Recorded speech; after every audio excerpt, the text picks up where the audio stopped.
Thank you, everybody. Really appreciate everyone tuning in for our first of our 4-part webinar series that is taking a look at data that is being developed continuously from the University of Illinois, from farmdoc faculty and staff, and from the PCM program, Precision Conservation Management Program, which is a program of the Illinois Corn Growers and Illinois Soybean Association, along with 30 other partners. And critically, and a very important partner is the University of Illinois and the extension staff and faculty there. And today's webinar is taking a look at what we have learned in the PCM program about the maximum return to nitrogen tool, the MRTN. And we have the honor and privilege of having Dr. Emerson Nafziger on today, who is the curator, who is the ideator, who is the creator of the MRTN, who developed it, and who has been working with 7, I think, other states. Is it 5 or 7 other states as they are also implementing the MRTN in their state, Emerson? Yeah, it's a total of 7 who use it right now. So the idea, though, came out of the University of Illinois, and then staff from Iowa State University have been developing it and have been critical in the ongoing maintenance of it. But probably the most developed version of the MRTN is right here in Illinois. And the piece of it that is so critical to us as farmers is that in the PCM program, we have been, we didn't set out to do this, but we have been through the results of our work since 2015, validating and verifying the MRTN. And what we have found is that every year of our program, the MRTN has accurately predicted the most profitable nitrogen application rate range every year of our program. And it, of course, that's what it is designed to do. And Emerson's going to explain how it was developed and some history behind it. So with that, I will turn it over to Dr. Nafziger, and then I will pick up and show some of the data directly from the Precision Conservation Management Program around the MRTN, showing how it has been a very good predictor every year. So thank you, Emerson. I'll turn it over to you now. Hey, thanks, Laura. Well, good to be with you today, and good morning to everyone.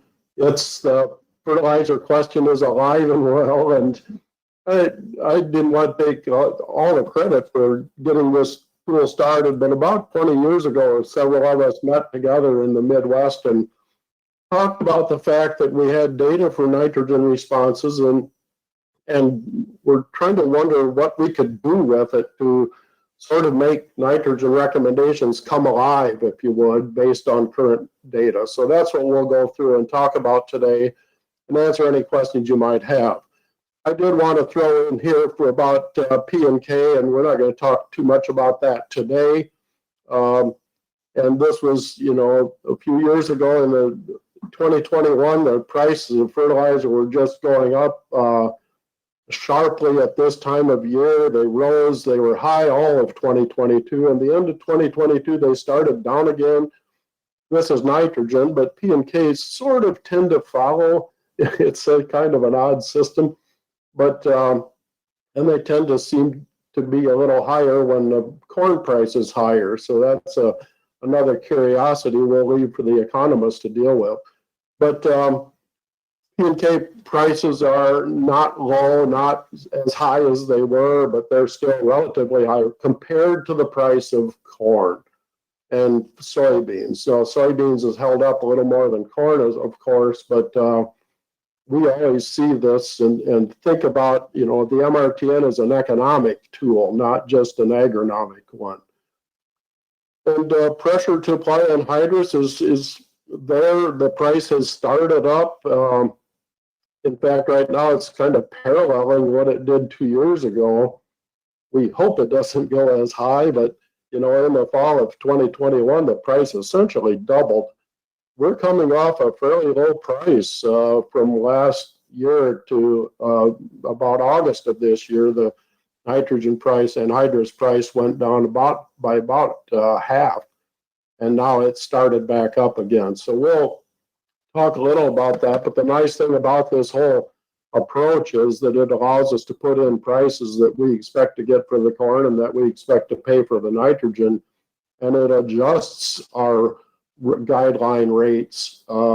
We tend not to call them recommendations as much as guidelines, because a recommendation says there's more surety about this whole thing than we actually have.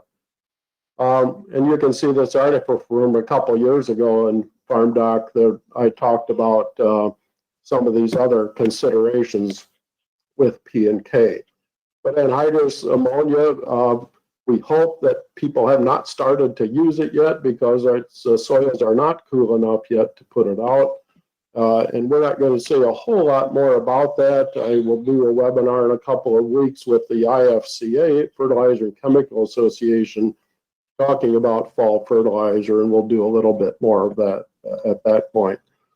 Well, back when we first started talking about this, I had started to accumulate data from a study we had at 7 sites in Illinois, and every year in the same field, we were running corn fouling corn and corn fouling soybean trials, and we had them scattered from the northern Illinois down to southern end of Illinois.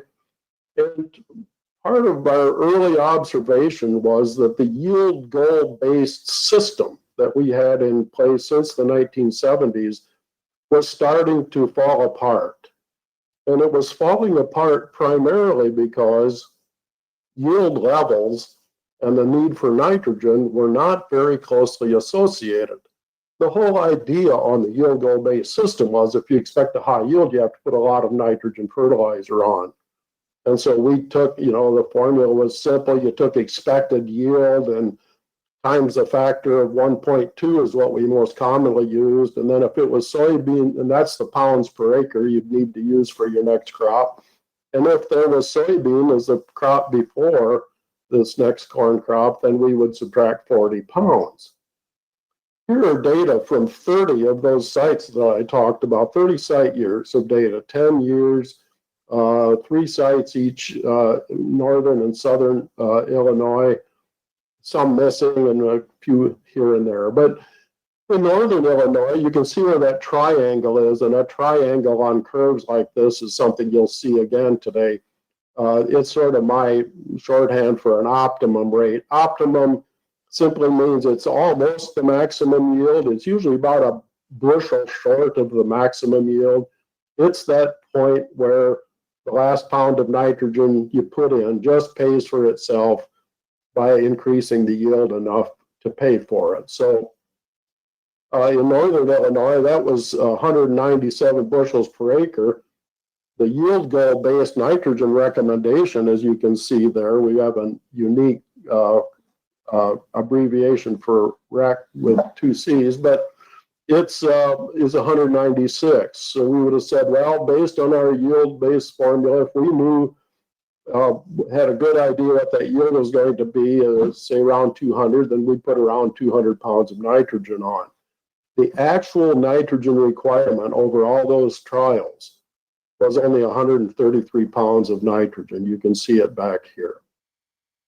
You say, well, that's not enough nitrogen. Well, we started to see things changing, I think, with hybrids primarily, and they were just better at picking up everything, nitrogen, water, and all nutrients. And although 133 is less than that number would probably be today, 197 bushel is also less than the numbers we're likely to see today. So that in northern Illinois, with our more productive soils, a lot of, the nitrogen was clearly coming from the soil with that organic matter, and fertilizer needs were reduced. And so in southern Illinois, on the other hand, our average yield over those 30 sites was 144 bushels, and the yield goal-based nitrogen recommendation would have been only 133 by the calculation. The actual requirement was 155.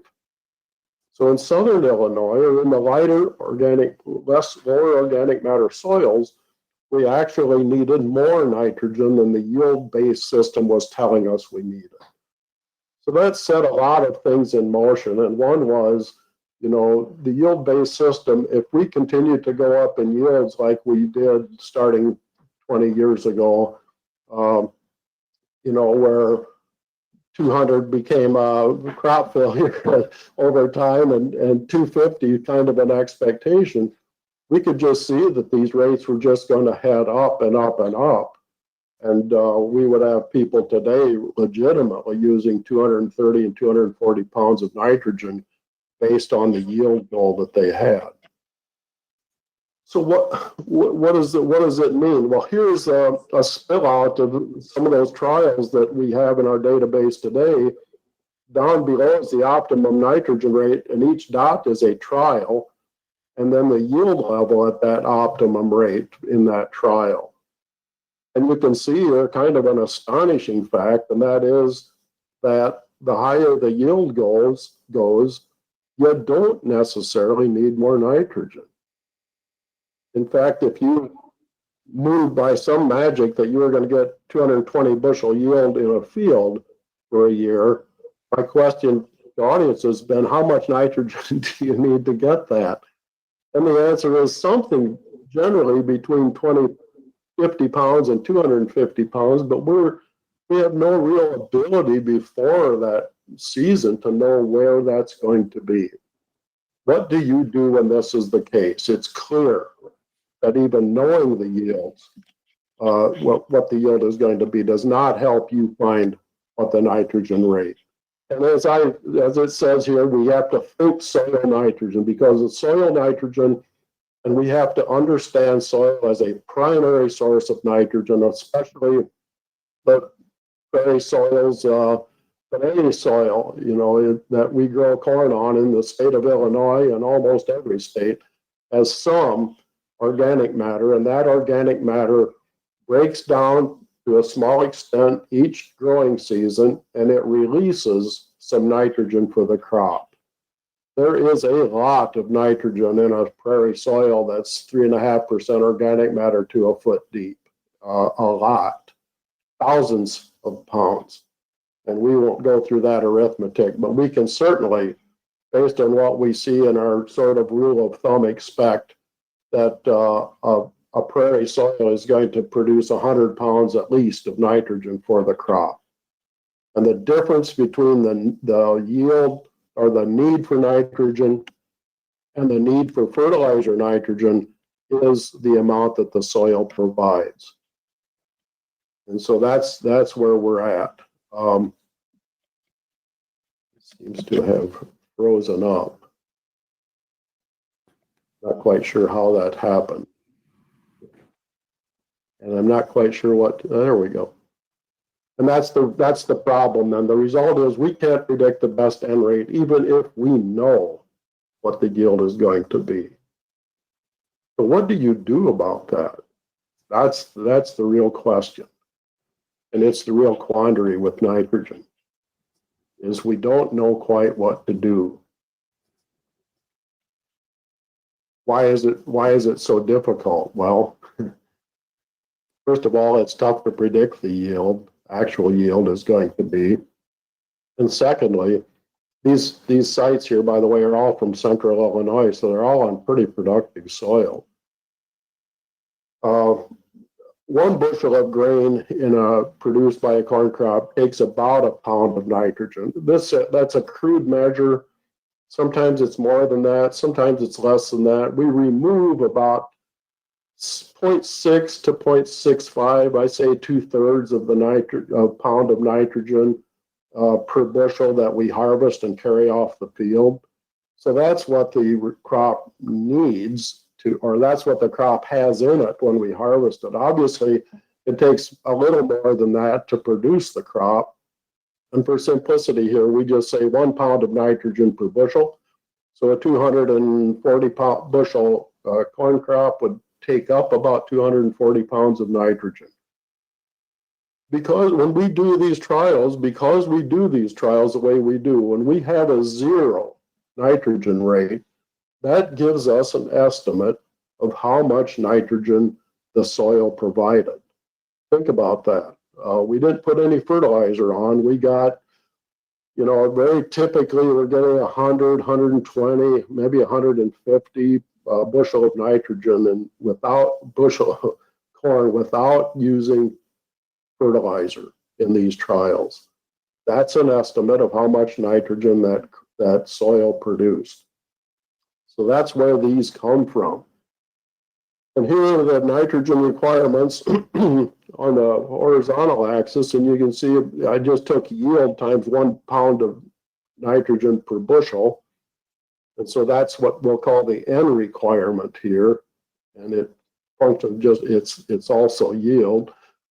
And on the vertical axis is the nitrogen, the percent of that nitrogen that is supplied by the soil. This is a truly stunning picture of what's going on in a cornfield.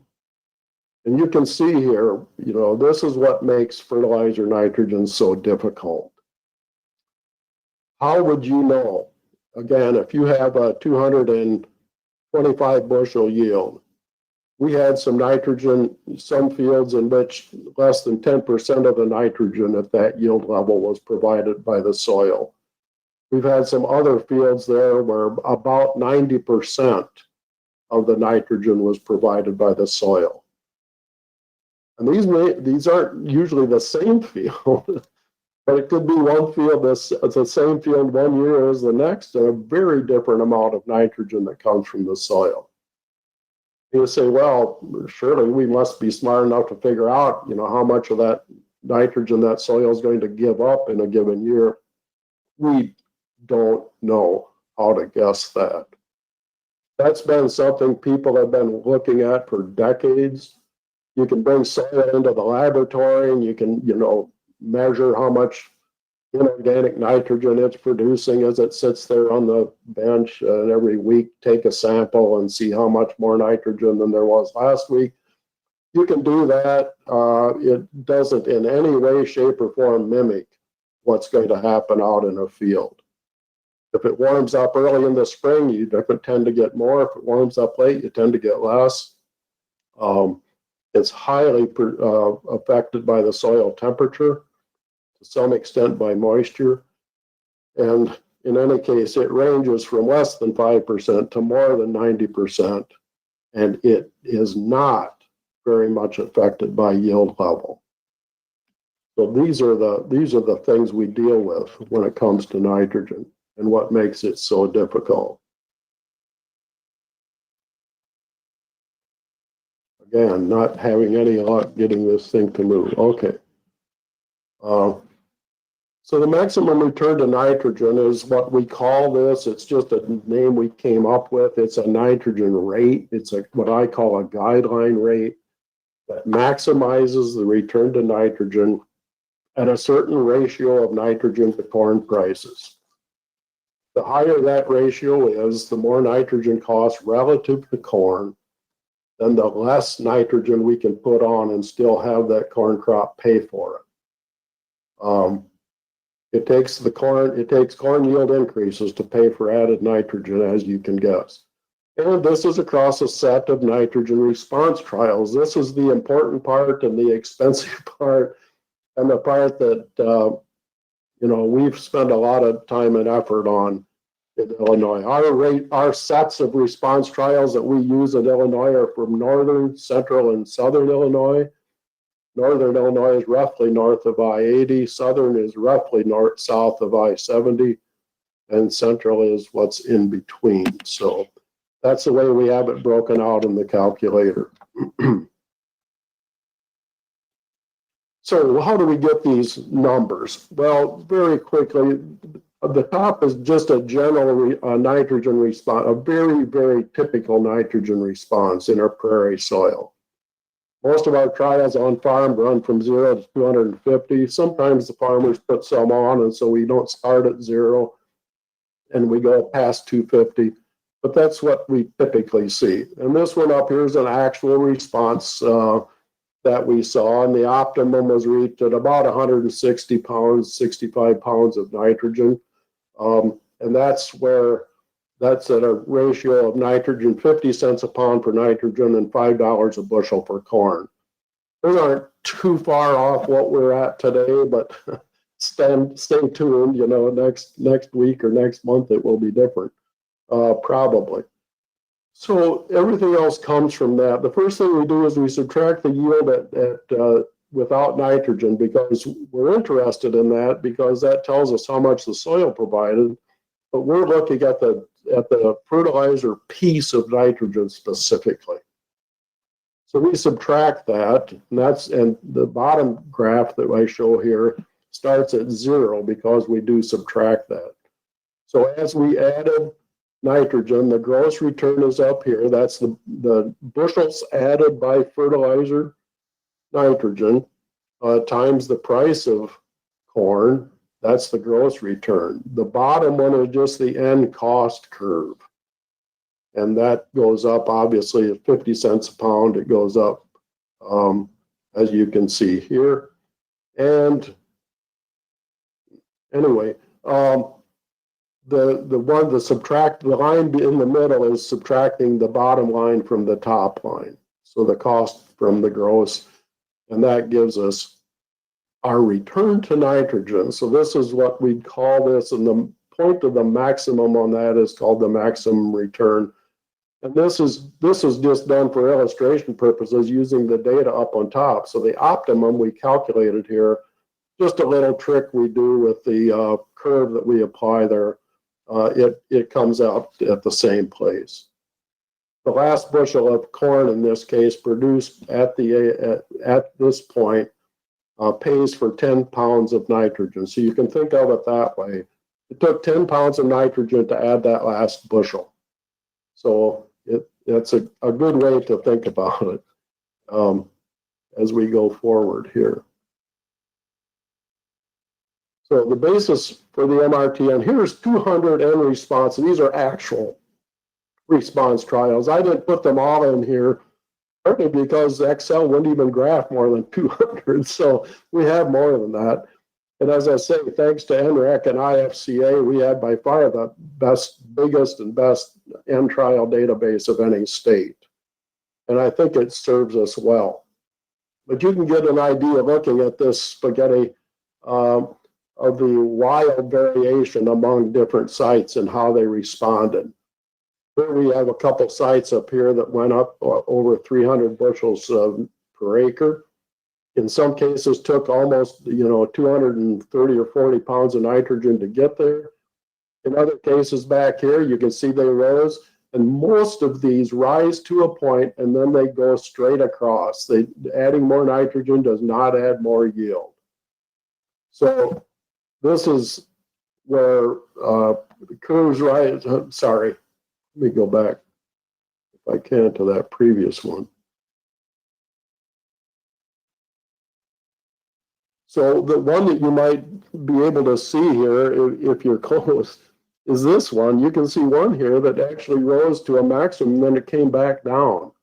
These are pretty rare, and we kind of focus in on that on the next slide then.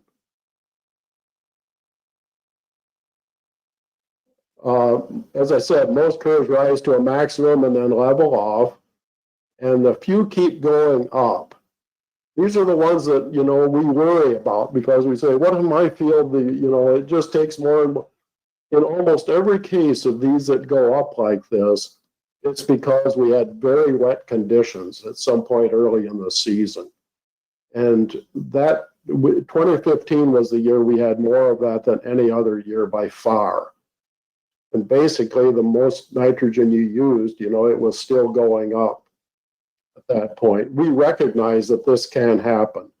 We think that we know that it happens when it's very wet, particularly where water stands in fields, and often the corn is very yellow there, and that's where we get these kinds of responses. The good news is that it's not good news. It's never good news. What our observation is that it's usually due to damage to the root system or inactivity of the root system when it's standing in water, rather than the supply of nitrogen. It's kind of a moot point. The question, as it was in 2015, becomes, should we go out there and try to put more nitrogen on? The answer is it would probably respond to more if it's capable of responding to more nitrogen, and that's always a big if. Many of the fields in northeastern Illinois in 2015 had no ability, once the water went away, had no ability to respond to nitrogen. They were past pollination, they didn't have ears. We greened them up with more nitrogen, we did not add yield. So we'll leave that. A few rise to the maximum. And again, this is few that do this. It's even fewer that do this, that come down. And there's usually reasons for it. It's usually a drought situation of some sort. 30 years ago, we could have put too much nitrogen on many of the hybrids and actually had them kind of fall apart. They don't do that anymore. Hybrids don't do that anymore. Typically, we can put nitrogen on, we could put 400 pounds on most fields, and they'd yield well, and we would not see a symptom of that. People really like dark green corn. Dark green corn, there's an artistic cost to it. The canvas that it's painted on, we like it to be dark, but it costs us money, and that is that a lot of that extra nitrogen made the corn greener and didn't add any yield. So there we are. Okay, so we convert these then, like I showed you in that first graph, we convert each of these to a return to nitrogen. This one that I showed you coming down is still there. It actually shows up at about 200 pounds of nitrogen. It's back to zero. And adding 240 pounds of nitrogen actually lost money compared to adding zero. And so we do that, and then we put these all together, and the next one shows then the average of those curves there that we have. So that shows the average. So those curves that I just showed you before, those 200, they're averaged together here. And the maximum point of that is where we call the maximum return to nitrogen. Of these curves, now this is not the MRTN database that's operating now. They have pulled these out as an example. 172 pounds of nitrogen gives us our maximum return of $293.85. So that's where the MRTN comes from. And we did add ranges to this. We noticed that it was quite flat on top here. And the range that comes up when you use the calculator is the default is $1 return less than at the maximum return. So $1 this way, $1 this way. And we put that in as a range, and people can be fairly comfortable moving around in that range. They shouldn't be too comfortable moving out of that range, but some certainly do. And that's just a recognition that the return to nitrogen, given the uncertainties due to the different curves all over the place, we can be within that range and still be pretty comfortable that our predicted return is going to be close to that maximum. So, points about the MRTN, then I'll speed this along. More nitrogen response sites is based entirely on end response data. That is the core of it. It does not function well without it. A poor database makes a poor recommendation. There's no other way to put it. We don't know how many sites we need. I think in Illinois we're very good. We've added some in southern Illinois and in northern Illinois, and the numbers right now are pretty sound. What that means is we can add 20 or 15 or 20 each year and take off older ones if we want to, and the MRTN does not change very much. And that's right where we want to be. Sites with unusual weather can produce unusual responses, and do. We include those unless there's a good reason not to. Unless we can say that'll never happen again, and to say it with confidence, we let in those sites that, just don't look like the rest of them. And I'm pretty set on doing that just because we need to have a reason if you take a site out and don't use it. So we leave them in. Data from sites with similar soils, texture, depth, topography, drainage will make a better prediction for that soil, obviously. It's just kind of an obvious point. So more about it, having it based on data from previous trials means that it's predicting what's going to happen this next year, this next time. Usually that prediction almost never is it perfect. It can be pretty close. And we think, as it says here, we don't think, we know it's the best guess we have. And finding the best end rate is not a contest. Their responses are not predictable, and we either use results we built up over a lot of trials, or we just make it up. And making it up, unfortunately, has been part of the history of nitrogen. Back when nitrogen was cheap, really cheap, as in a few cents a pound, as in the 1960s, the recommendation was just use plenty. And that was absolutely what people did. For relatively low yields.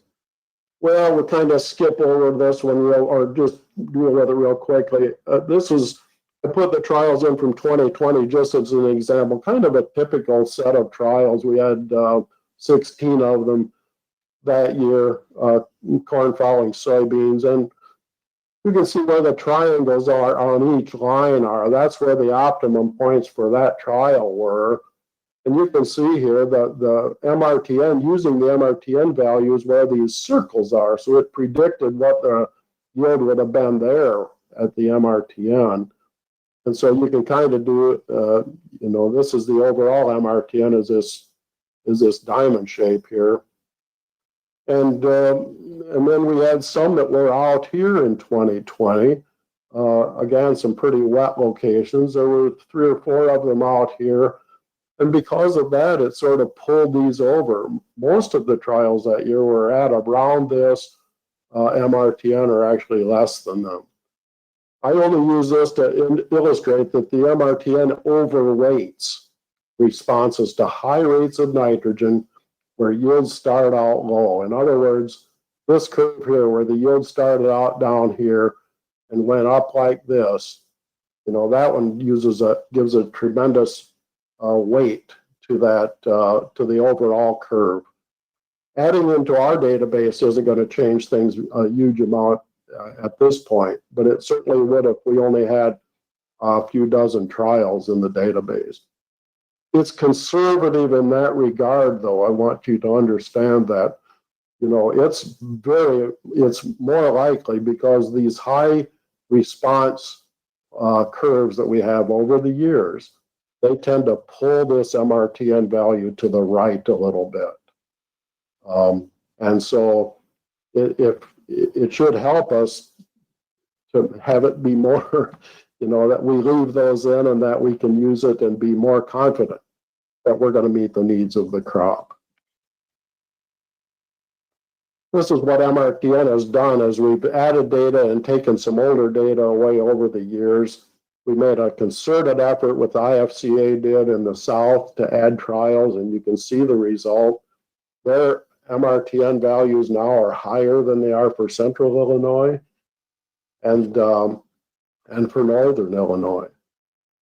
And so that's what's happened over time. And here they are today, where the calculate for the North, Central, South for corn following corn, for North, and this is the number of trials here, 67, 151, and 22. For corn following soybean, 65 in the North, 290 in the Central, and 140 in the South. And you can see what the MRTN values are at a 1-to-10 ratio. And I like the 1-to-10 ratio because the over time, the ratio of nitrogen to corn tends to drift in that direction. It's not too far off of that right now, actually. But we'll see what happens going forward.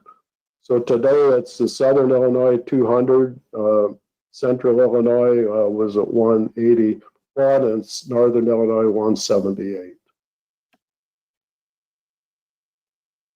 This is one that's a little complicated, but I wanted to show how much variability there is. And these are the economic optimum. You know, these are those trial triangles that I showed you on each trial.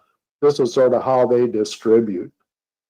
And this is, you know, I don't want to take anyone to take this and say, well, I need to be way more sure than you're telling me I will be if I use that MRTN. The MRTN value is about here, and it's at about 80%. But it also includes those trials where we had high optimum nitrogen rates. You can see a few of them down here. It would take, according to what I calculated here, about 240 pounds of nitrogen if we wanted to be sure that we were 95% sure that we had sufficiency. That would cost us on average about $15 per acre with 50-cent nitrogen. We'd be using more than we need. And so that's the reality of this is we do have this large variability in responses to nitrogen, and we deal with it here by having a big database, taking the average and calculating this way so that it's a conservative estimate of how much the next crop will need. I think we need to have good confidence. And the knocks on it are there's one size fits all, doesn't take into account soils, weather. What do you mean all of central Illinois has the same MRTN value? Well, it's a guideline rate. By definition, it will work better for fields similar to those used to make the database. Knowing the yield does not help us set N rate, and I already showed you that, and that's something you should always remember. Weather and its effects are no more predictable than yield. We can model N loss, and people have done a lot of this. You know, it rains this much, how much nitrogen will be lost, but it's loss is less important than in most fields than everything else that's out there, including the crop and how well it's rooted. The inability to estimate soil nitrogen contribution early in the season is and will continue to be a major drawback to models that say, well, we know here on June 1st that we're going to need 204 pounds of nitrogen in this field. It has not been proven to work to try to do that. But we think this is the best starting point we have. If you change nitrogen prices, this is what changes with these. I won't dwell on these. You hope everybody can go to the calculator. If you just search N-rate calculator, you will find it. And you can choose your part of Illinois or whatever state you're in that uses it and put in the prices. This just gives you an idea of what changes as the nitrogen price changes, using corn at $5. And so that just gives you an idea. Well, other knocks, yields of 250 bushel plus surely need more than 185 pounds of nitrogen. Well, actually, hundreds of our response curves say otherwise. The soil supplies, remember this, on average about half of the nitrogen taken up by the crop. And a very important point that's in smaller print than it ought to be, better crop growing conditions often mean an increased supply of soil nitrogen. The factors, warm soils, good moisture, that lead to high yields are factors that also lead to good mineralization rates and retention of that nitrogen in the soil for the crop. Dry Junes are good. We found that the last 2 years, and that's good because the nitrogen stays there and it's warm and it's produced there. And as a result, we expect this year, I haven't seen many end response curves yet, but we expect the yields to be high with relatively modest rates of nitrogen. And the end response curve show diminishing as response as N rates increase. As I said, takes about 10 pounds of N to add the last bushel. If you move your nitrogen rate from 210 to 220, that's probably not going to move the yield at all. And just keep that in mind. And Factor is today's hybrids grow faster and are better taking up nutrients and water than older hybrids. Soil supply nitrogen is a more consistent part of the crop's end supply. And there is less need for high fertilizer end rates, even when yields are high. Thank you, Dr. Nafziger. That was great, and really appreciate the excellent overview and review of how the MRTN was developed, and just demonstrating again and again that it does predict the most profitable nitrogen fertilizer application rate for corn. And the data that I get to show now from the Precision Conservation Management Program is just going to support all of those things that you were just showing to us. And wanted to say again, thank you for the work that you've done on this tool. Thank you to the Nutrient Research and Education Council, NREC, who has been funding this work since NREC started in 2016, for also to the University of Illinois, the Extension Department. Thanks to all of the folks who have been a part of the trials that have produced the great data that have gone into making this and refining it every year so that it does it does provide a resource that farmers can use when they're making decisions around their nitrogen fertilizer application rate. And they can do it with confidence if their goal is to find the most profitable nitrogen fertilizer application rate. And so I'd like to take a couple of minutes now, talk about one other aspect of nitrogen fertilizer, which is the timing piece of it, then validate the work that Dr. Nafziger just showed us with the MRTN, and then just a couple slides on some of the conservation aspects of it.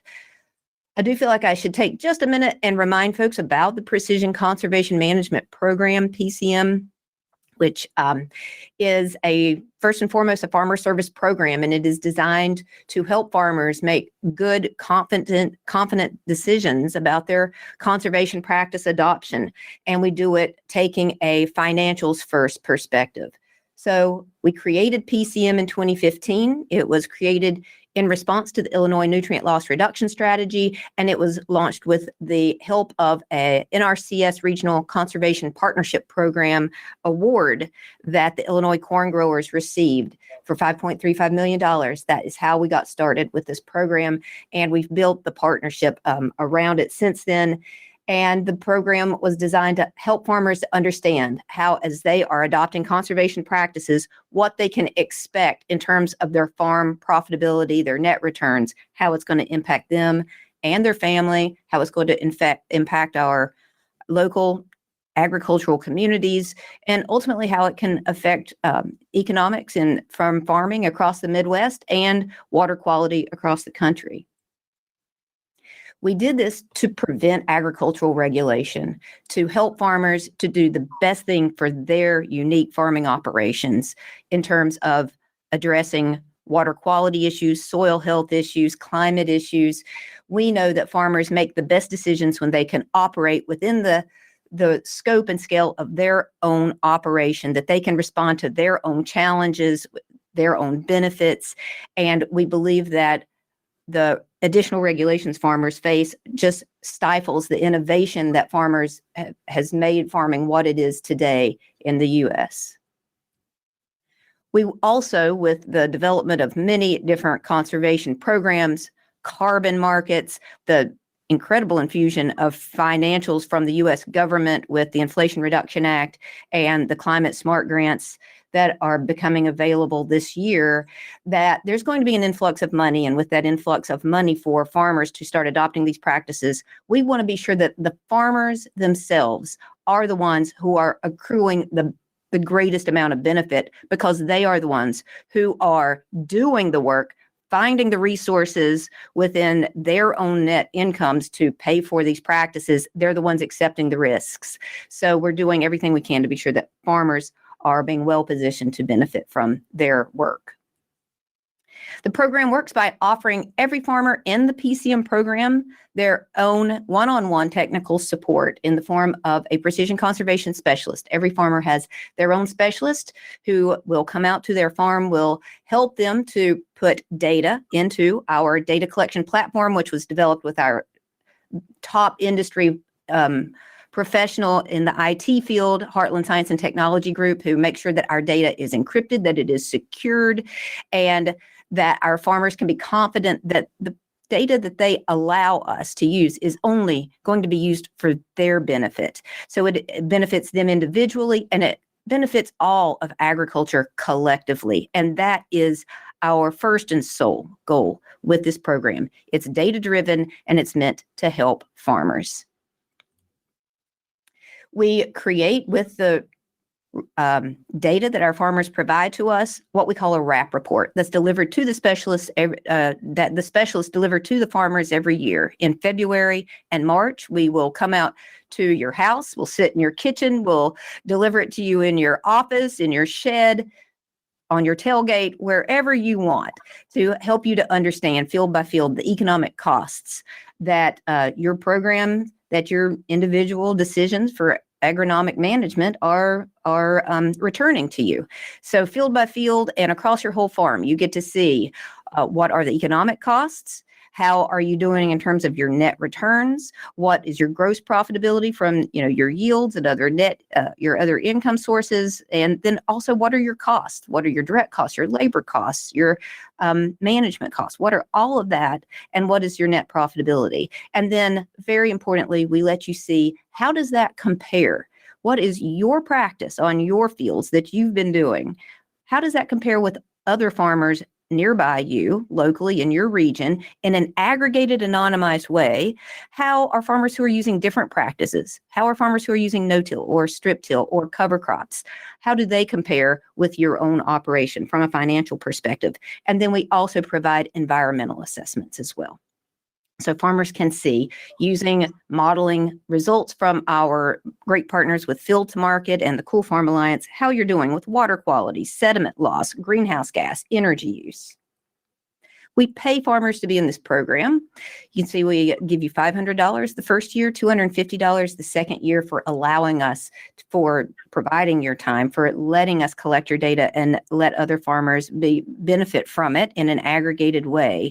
And then after 2 years, we feel like we are offering you enough in terms of data reporting and in terms of great offers and incentive practices, payments for practices, that most farmers are staying with our program. We have over a 90% retention rate in our program over the years.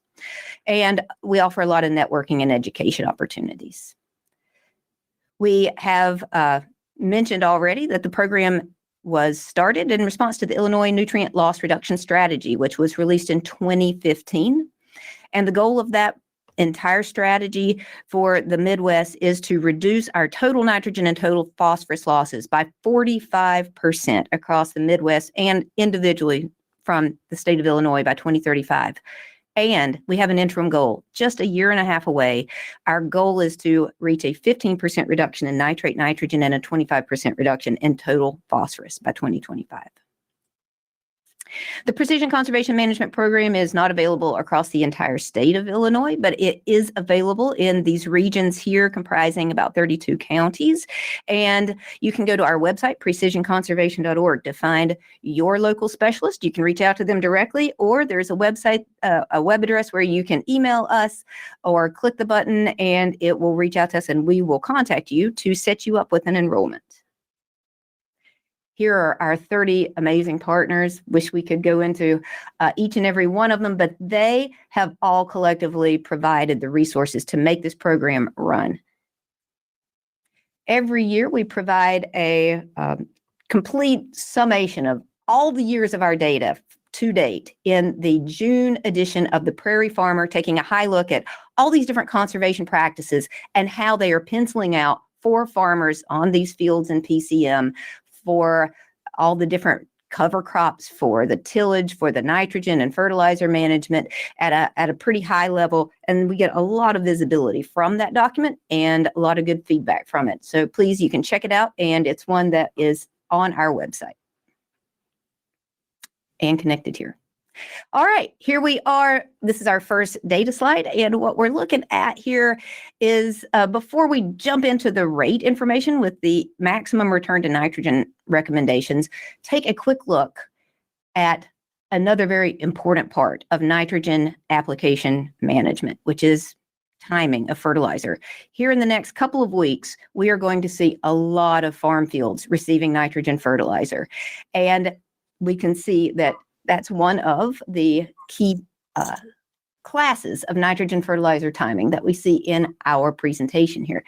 So the way in PCM that we categorize nitrogen fertilizer timing, we have every one of our cornfields, and this is just representing our most productive, our high SPR fields here in this particular data slide. Every cornfield is put into one of these nitrogen timing classes. Either most of the total nitrogen is applied in the fall, or greater than 40% of the total nitrogen application rate is applied in the fall, or it is applied mostly pre-plant, meaning from February 1st until planting. So this does include starter fertilizer that's applied. Or it's applied mostly side dress, so after planting. We have a category for when nitrogen is applied all in season and roughly balanced between pre-plant and side dress. And then we have this last category is when some percentage of the nitrogen is applied in the fall, but less than 40%. And then the balance is applied as both a pre-plant and a side dress application. So when I look at this, we're going to go all the way down through this and add in more rows. But where I like to begin is just looking at the distribution of the fields in our database for these high productivity fields in PCM over the 8 years of our program. And what we see is that by far the largest class where most of the fields fall is in this mostly fall nitrogen application. More than 40% of the nitrogen fertilizers applied in the fall on almost 1,900 fields. The next classes are about evenly split between our in-season mostly pre-plant and mostly side dress. And then we have these two classes here at the end that are a little more nuanced. And so about 367 fields in our data set are applied with both pre-plant and side dress, but it's all in season. And then this last category is where some of the nitrogen is applied in the fall, so a pretty small amount. What I'd like to point out is that this three-way split and the greater than 40% in the fall are both considered fall nitrogen application programs. Next thing I like to look at are the yields. What are the highest yielding nitrogen classes? With 224 bushels per acre and 222 bushels per acre, the two highest yielding classes are our two that receive some amount of their nitrogen in the fall. And then the ones that are in season are close to one another and still very good, respectable yields. Now let's look at nitrogen rate. We know that when we're putting nitrogen on in October and November, and we don't start to have crop uptake until April and May, that we're going to lose some of that nitrogen. That's why the fall applications are not as good from a water quality perspective, and the in-season nitrogen management is better from a water quality perspective because there's less nitrogen being lost to those water bodies. But from just a nitrogen use perspective, we can see that these higher numbers, we can see that farmers are certainly applying more nitrogen in the fall with the understanding that some of that nitrogen is going to be lost. And so they apply a little bit extra on. This other class here, this 50% pre-plant and 50% side dress, for whatever reasons, farmers are applying a little bit more nitrogen in this category as well. Let's start looking at costs here now. Oh, I must have gone backwards, excuse me. So when we look at nitrogen fertilizer costs, we can see that the highest nitrogen cost from among these classes is in this 50% pre-plant, 50% side dress. And it goes back to it being a little bit higher nitrogen cost because it's usually like a UAN, a liquid source, which costs a little bit more per gallon, just as a pounds of nitrogen perspective. Also, they're applying it at a little bit higher rate up here. We saw that. But the next two higher classes are the two fall nitrogen classes here, the three-way split and the greater than 40% in the fall. And our lowest price, lowest cost for nitrogen are these in-season classes of mostly pre-plant and mostly side dress. When we look at other direct costs, we see that this 50% pre-plant, 50% side dress dropped out, is no longer among the highest costs. It now goes to those two fall nitrogen classes. And we believe the reason for that we know the reason for that is at least largely due to the nitrogen stabilizer that farmers are applying when they are putting this nitrogen on at this time of the year or in October and November. So what results is that the total direct cost, the highest ones belong to these fall nitrogen application classes. Field work, a little bit higher here for our three-way split, pretty much the same across the others. So we apply a uniform overhead cost to every one of these classes for all of our fields, and that brings our total non-land costs. So all the costs other than any kind of cash rent or other arrangements for the land itself is shown here. Total non-land costs are coming in highest for these fall nitrogen applications, and we see that they are, the lowest here for our mostly pre-plant by a pretty significant amount. So our question becomes, are these higher yields from these two fall nitrogen application classes covering the additional costs that it costs to produce those extra yields?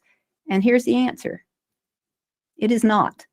So the most profitable nitrogen timing class is here in the mostly pre-plant. And it's not by a little bit. It's actually, most profitable by quite a bit. And actually the lower ones are from these fall. In our data set of about 400 farmers is these fields here that are receiving some part of their nitrogen in the fall.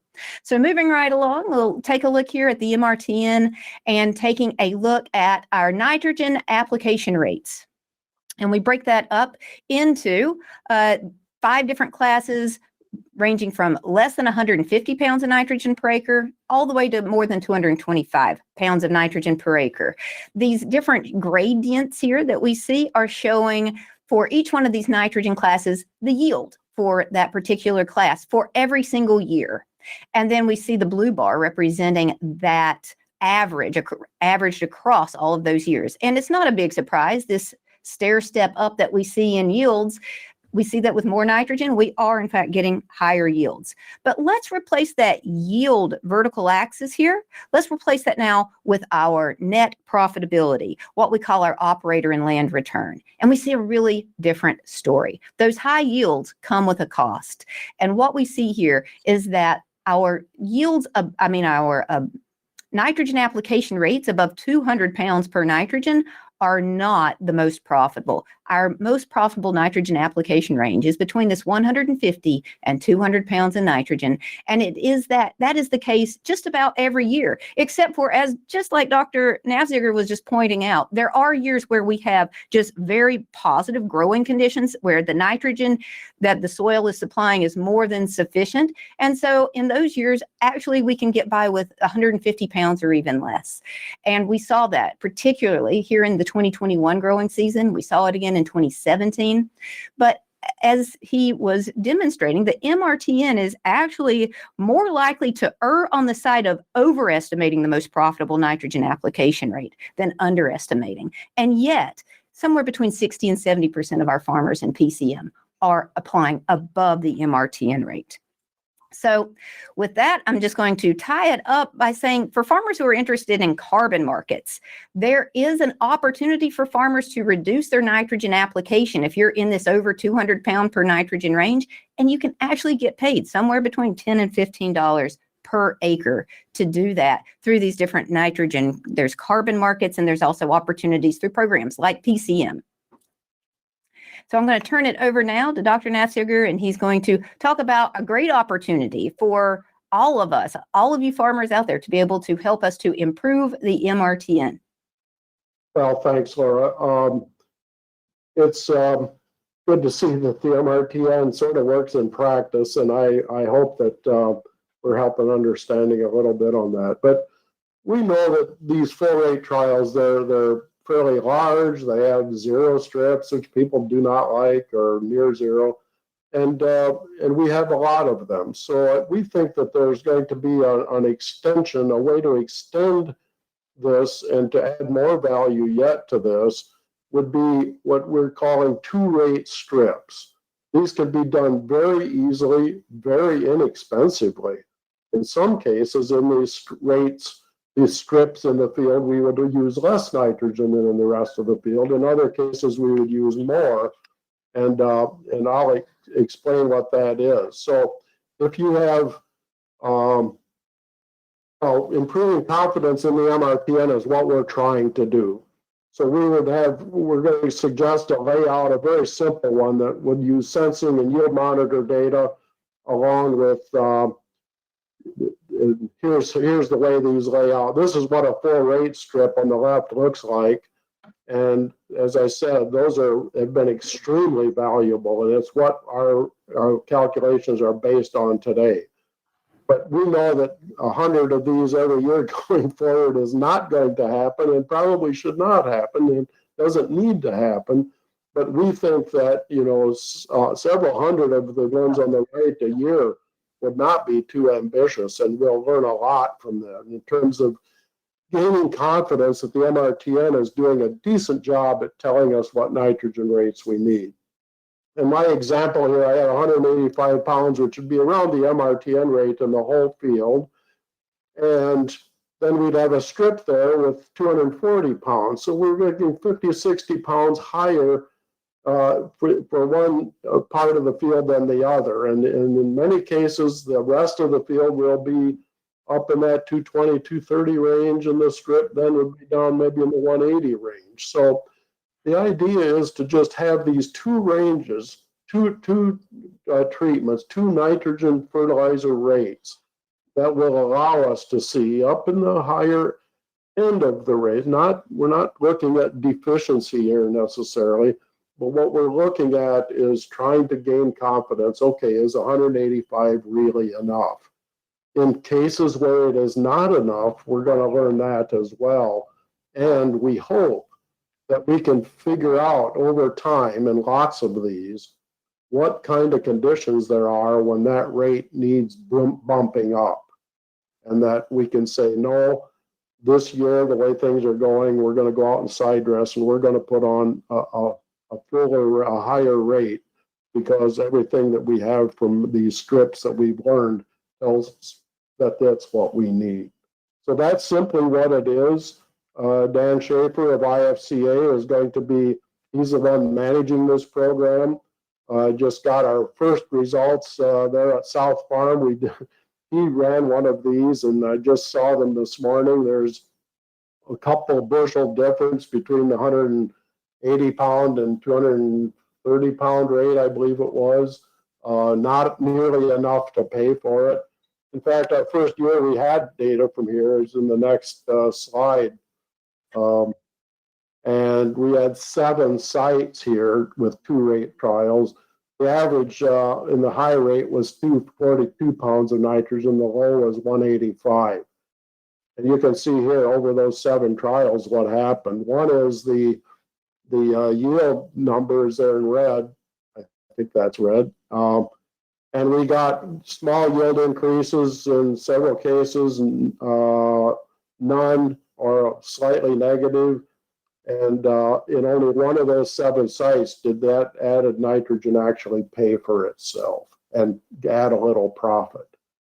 So this is encouraging, that we can see these with our own eyes and with our own yield monitor, and hopefully with a drone or something that goes over these and says, well, it's got less nitrogen on, but it still looks fine. And this is, I think, what we need to develop confidence that we're getting a pretty good guideline from these. And as I said, to develop some kind of understanding about, well, when should we go, how wet does it need to be in June before we go out and put another 30 pounds on by air or something in this field? So that's our big question, is really how can anyone really know whether the N rate used was too low, too high, or just about right? The crop does not usually tell us that. If we put on 180 or 240, those, and we have conditions like we had this last year, both of those look the same dark green, and both of them probably yielded about the same. We're already starting to see that. So applying somewhat less fertilizer into the crop need often doesn't give us very visible signs either. And a lot of people I've asked have said, they've never really seen across the whole field nitrogen deficiency. They've seen it mostly in the low spots and mostly where it was wet early in the season and water stood there. It doesn't mean, that the crop can't have some yield loss because it didn't have enough nitrogen, but this whole idea that's going to go from dark green at pollination time to sort of running out of nitrogen later in the season is just a fiction. I know that's a strong term, but that's really what it is. I've never seen that happen. It would happen in a sandy soil possibly, but it does not happen in silt loam or silty clay loam textured soils or even loam textured soils if it has enough nitrogen there to be a good green color at pollination time. So we hope we can learn going forward with this.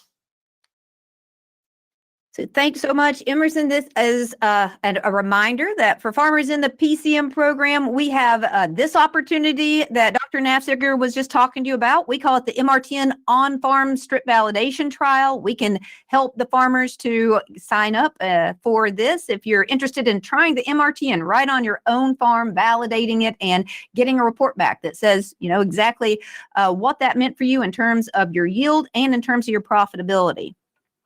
Another opportunity that farmers have if they are applying above the MRTN rate range is through some of our climate smart opportunities that are just now becoming available through the USDA. One such program that PCM is participating in is with Field to Market. And in that program, our partners, which are PepsiCo primarily and Walmart, are for an opportunity to share the claim on your carbon asset that you develop. They will pay farmers according to this payment structure. And you can see there that last column right here is about the MRTN or 10% nitrogen reduction here. So if you are interested in bringing your nitrogen down into the nitrogen rate range, you can get $10 or even up to $15 per acre, depending on any other practices that may be that you may be using on your field. So opportunities out there to save money from just reducing your nitrogen fertilizer into the most profitable rate, and an opportunity to work with some of our partners to make some additional money for your climate benefits. So with that, we are going to tie up our presentation here. Thank you all so much for participating. Thank you so much to all the FarmDoc sponsors. Such an amazing resource that we have in FarmDoc. And we're so appreciative of all the sponsors here that allow us to be producing great content through the University of Illinois Department of ACE and the extension. And thank you to all of our education sponsors, of course, the College of Agricultural, Consumer and Environmental Sciences Department and Extension, and Farm Business, Farm Management. Thank you all very much.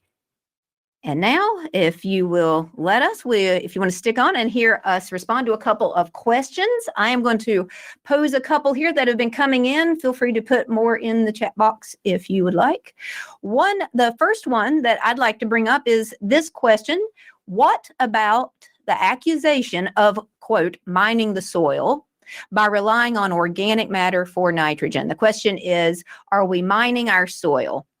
Well, the interesting piece of that is, of course, it's a biological system. Of course, it's responding to our management practices and to the species of crops that we put out there. But it is largely coming from, as it's resulting from all of our weather conditions. So I'm interested to hear how Emerson would respond to this. My response is, in this biological system, this agricultural system that we have, that nitrogen is going to be released anyway. Nitrates being what they are, being so incredibly water soluble, either the crop's going to take them up when the soil releases them, or they're going to be washed into waterways through tile lines, et cetera. So it's going to happen one way or the other is my response. There is, of course, some regulations around different management decisions. But Emerson, do you have something to add to that, the piece about nitrogen being mined from the soil?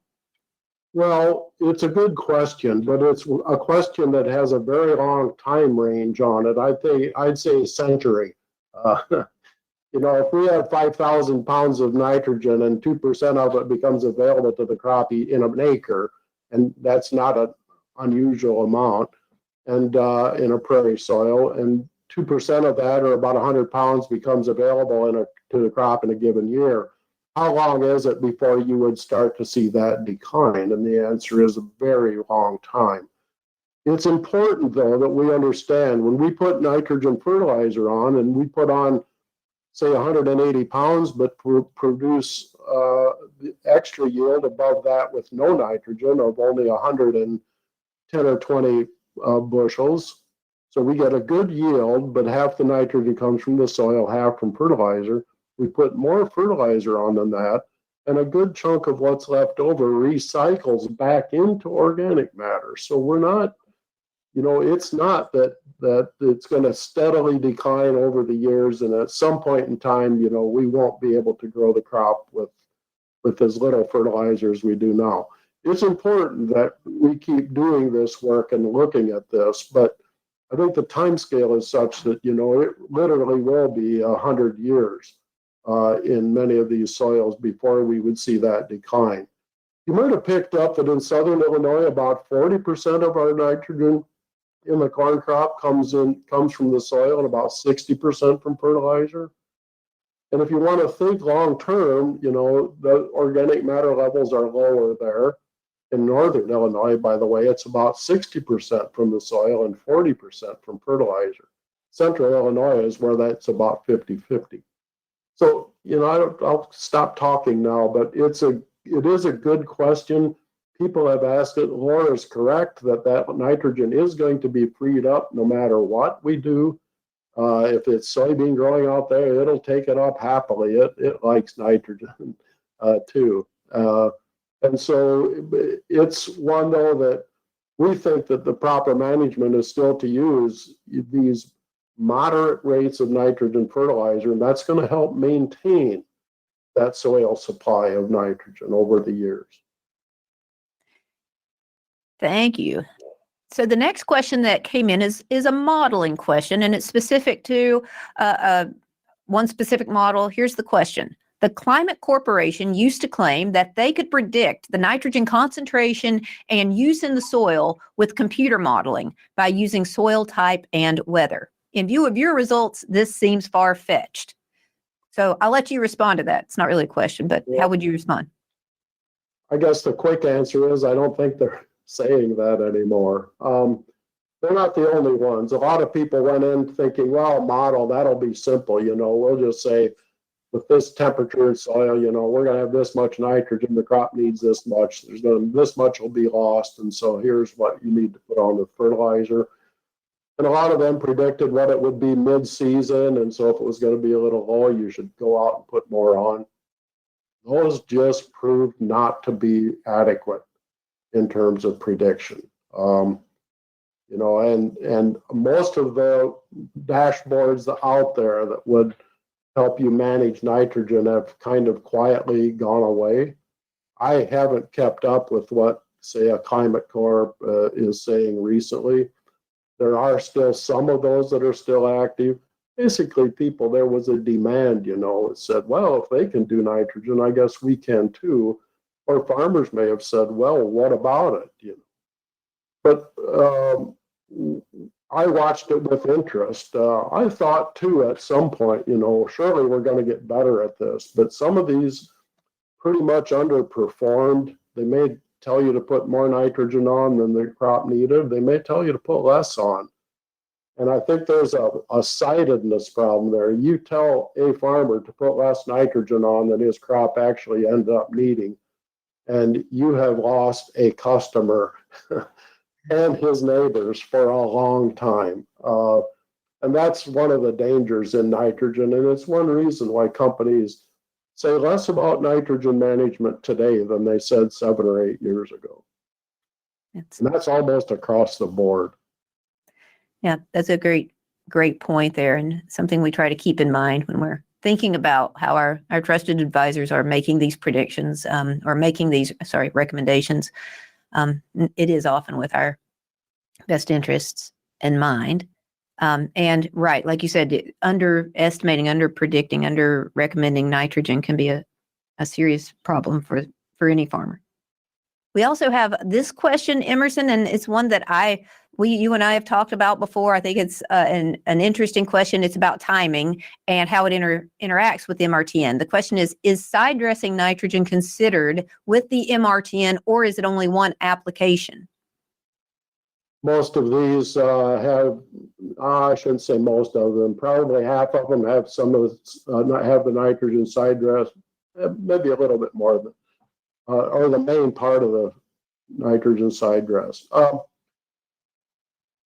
Soils are very retentive of nitrogen. Our idea that, half the nitrogen's lost after a heavy rainfall, that's just not really true. And we've understood that from a big, extensive sampling project and so on. So side dress is an absolutely appropriate way to put nitrogen on. But we don't find that by itself. If we do trials with some of the nitrogen side dress and versus all of it put on up front, we seldom see a yield advantage to side dressing. That doesn't mean people shouldn't do it.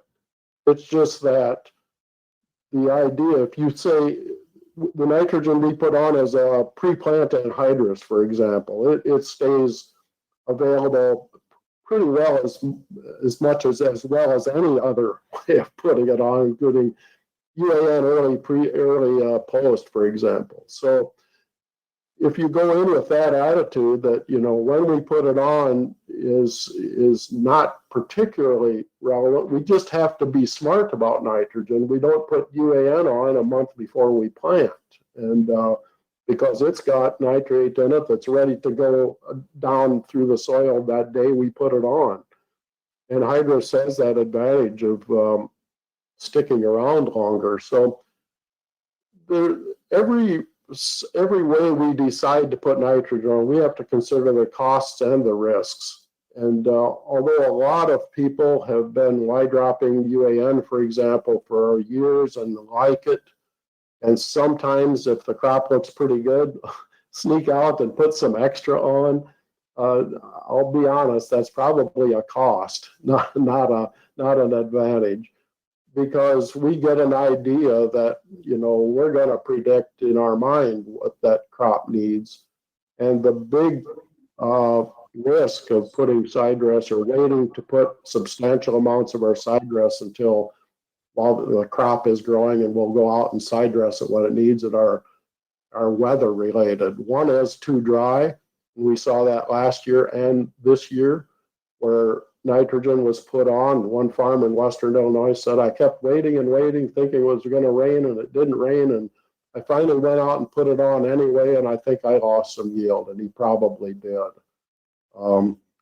The other one is it's too wet, and we can't get out and put it on, and it's still too wet 3 weeks later, and where crop is head high, and now we're wondering how much yield we've lost. And the answer is probably some. So I don't want to overemphasize that. Most of the fields in Illinois get a side dress application. We have not been able to show that increases yield or allows you to lower the nitrogen rate. And those are both important considerations with that. So,